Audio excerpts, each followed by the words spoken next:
Hello busy people, bakery స్టైల్లో ఎంతైతే సాఫ్ట్గా ఉంటుందో అంతే ఈజీగా మన ఇంట్లో కూడా కేక్ అనేది ప్రిపేర్ చేసేసుకోవచ్చు హెల్దీగా. మరి ఆ ప్రాసెస్ ఏంటో చూసేద్దామా?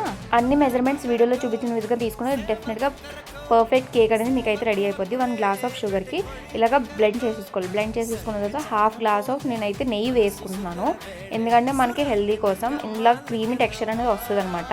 నెక్స్ట్ దీంట్లో అయితే 1 ఎగ్ అనేది మాత్రం నేను బీట్ చేసుకుంటున్నాను. బీట్ చేసుకొని, ఎందుకంటే ఎక్కువ నీసు వాసన అనేది రాకూడదు. Next 1 cup of vanilla essence add చేసుకుంటున్నాను. అదే హాఫ్ గ్లాస్కి పాలు కూడా నేను యాడ్ చేసుకుంటున్నాను. యాడ్ చేసుకుని బాగా బ్లెండ్ చేసేసుకోండి. బ్లెండ్ చేసుకుంటే ఇలాగ క్రీమీ టెక్స్చర్ అనేది వస్తుంది.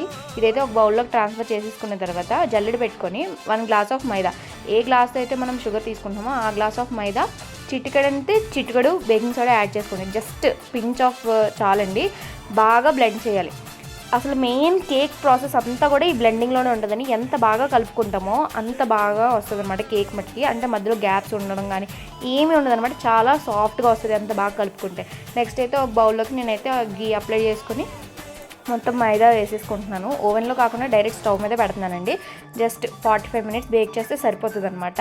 ఈ విధంగా ట్యాప్ చేసుకోవాలి ఖచ్చితంగా, ఎందుకంటే ఎయిర్ బబుల్స్ అనేవి అసలు ఉండకూడదు.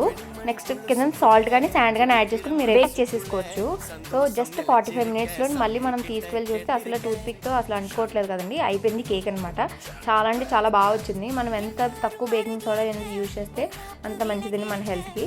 చాలా సాఫ్ట్గా వచ్చిందనమాట. అసలు మనకి ఇష్టమైన షేప్స్ కూడా నేను కట్ చేసుకోవచ్చు. సేమ్ బేకరీ స్టైల్లో టేస్ట్ అయితే వచ్చింది. Thank you.